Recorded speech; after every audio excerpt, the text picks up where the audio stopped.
had to have a medical problem, like you had to have cancer. And then he recommended IVs of vitamin C.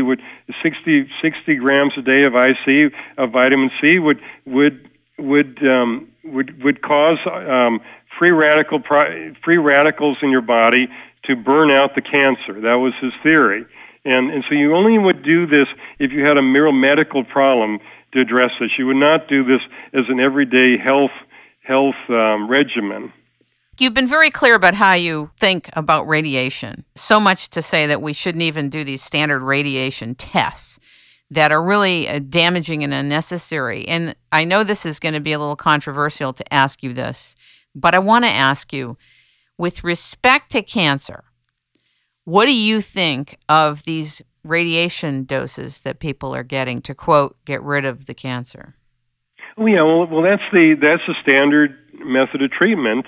And the physicians have to follow what is recommended by their medical board, which is chemotherapy and radiation, and that's what we're stuck with today. We're really, you can't ask a physician to go beyond conventional treatment, or they risk their license, especially in California.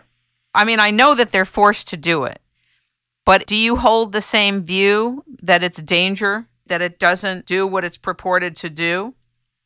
Well, it's the best the conventional medicine has to offer, but I have other remedies. There are other remedies out there which I agree that one should try. There are nutritional oncologists work with nutritional medical doctors with their patients. So there are other remedies that oncologists work with that they can do that legally to work with. I think that's a possibility.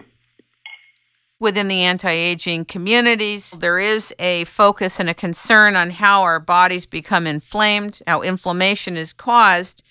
And I wondered, what are some of the remedies? I know you mentioned 2 to 3 grams a day of turmeric to help with that, but could you explain inflammation and why our bodies become inflamed? Yeah, I think I can give you that. If you continue to eat the American diet, which friends of mine at Queens Hospital call death food, which I call the roadkill diet, if you eat that, you're going to get inflammation in your body, and it's a puffiness.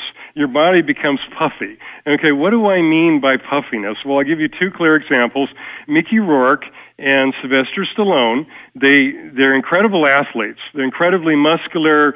They've weightlifted their whole life. They've taken hormones their whole life. And yet if you look at them in their 60s and they have a certain puffiness about them from not eating correctly. They haven't adjusted their hormones, all their hormones. They haven't adjusted their eating habits. And so they do look a little puffy. And if they don't correct that, they won't live beyond age 80. Because inflammation will kill you. Inflammation will cause cardiovascular disease and kill you, and usually before age 80. You don't see anybody, for example, over the age of 80 who looks puffy and is overweight. You don't see many obese people over the age of 80 because inflammation kills them. What does turmeric do to fight that? Turmeric has been used by the Chinese and the Indians in India for over 2,000 years to fight inflammation, to lower levels of inflammation, so that and it's really amazing that if you have some puffiness in your arms and whatnot, you eliminate dairy, like I said, eliminate all the dairy. You start eating turmeric, at least 2 grams a day of turmeric, really fresh turmeric, and try not to get the old stuff, the cheap stuff. You get the most expensive turmeric you can find, and all of a sudden you lose water retention in these fluids.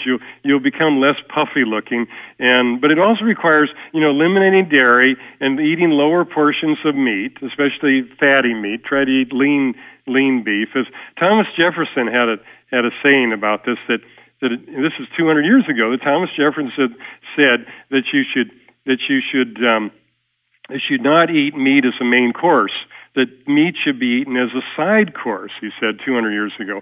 And of course, the Koreans and the Japanese, they know that. They only eat beef, stringy beef, as a side course.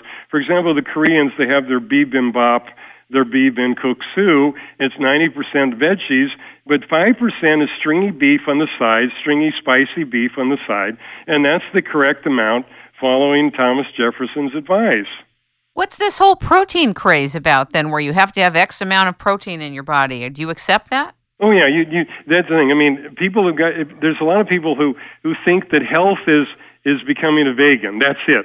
It's become a religion. Veganism is a religion these days, and you actually need more protein in your diet. And if you are a vegan, I strongly advise to eat a lot of beans and legumes and to get more protein in your body. And I even notice this in certain actors and actresses that they're too thin. All of a sudden, you look at their neck and their veins and their cartilage is popping out of their neck.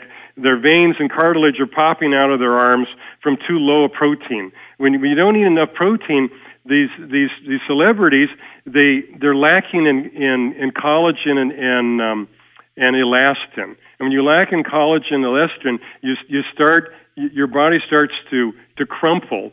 And eventually, if you're missing protein through many decades, you begin to look like a survivor from a concentration camp. So to get more specific, with regard to having enough protein and the right kind of protein in your body to do what the body needs it to do, in terms of either eating fish, which you've recommended as really the primary food, is what I'm understanding, and then very, very lean beef or chicken, and how many times a week are you recommending? Can you give a rule of thumb for us? Oh, yeah, you should be eating protein every day, especially for breakfast. That's what they do in other countries. That's why they're not either overweight or underweight like Americans are. They're eating protein, especially for breakfast. For example, the Australians will have steak and eggs for breakfast. The British will have eggs and British bacon for breakfast. The Japanese will have fried butterfish for breakfast. You see, they're all eating protein even for breakfast. What are Americans doing? You walk into one of these Starbucks, Americans are having an energy bar for breakfast or a high sugar drink. They're not having protein. And then if you ask, well, did you have your breakfast this morning? Said, oh yes, they've done the right thing by eating oatmeal. Oatmeal isn't protein. They need oatmeal. They need protein in the morning. Okay, what can Americans do? They can take protein shakes, the whey protein shakes. They can eat more beans and legumes. They can start eating, fried butterfish like the Japanese do, or, steak for breakfast like the Australians, or the British. The British, historically, they eat beans on toast for breakfast, or they eat this large British breakfast with eggs and ham, British ham and Canadian ham, which is lean. It isn't fatty like American ham. It's a very lean ham, and that's all protein. You really need protein, every day, especially for breakfast, especially if you're over the age of 50. If you don't want to crumble up like a concentration camp survivor, you need that. So, for example, how about the whole egg scare where people were told, oh, don't eat eggs, it's going to create cholesterol? A lot of these people, including medical doctors, they've forgotten from their food chemistry. These people maybe they never learned food chemistry, but what happened is when you heat eggs to 125 degrees, the egg coagulates. Okay, the white coagulates, the yolk coagulates, the yolk contains the cholesterol. What happens when you coagulate an egg at 125 degrees? The cholesterol denatures to a mismatch of protein then. It's no longer cholesterol. When you've denatured it by having scrambled eggs or eggs over hard-boiled eggs, then all of a sudden it isn't cholesterol anymore, it's denatured to protein, you see. See? So that's all you got to do. You don't want to overcook anything, but you want to denature it at 125 degrees, which is scrambled eggs, hard-boiled eggs, and especially the omega rich ones they sell at Whole Foods, for example. You denature those eggs by cooking it so that there's no runny egg yolk, because runny egg yolk means there's cholesterol left there. Got it. See, the devil really is in the details, and so is the marvel. This is basic food chemistry that many, many physicians I know, they don't remember that from school. So I remember that. So a way that people can get their protein in the morning is for egg lovers. You can have 2 or 3 eggs in the morning if you cook them right. Or 3 or 4 eggs, but as long as it can't be runny egg yolks. It has to be, it has to be, hardened, so it's denatured. You know that the cholesterol is denatured into ordinary protein. In closing, I would like to know your position on gluten. Medically and scientifically, what's the issue with gluten that everybody's making an ordeal about? Is it real? How much of it is real? What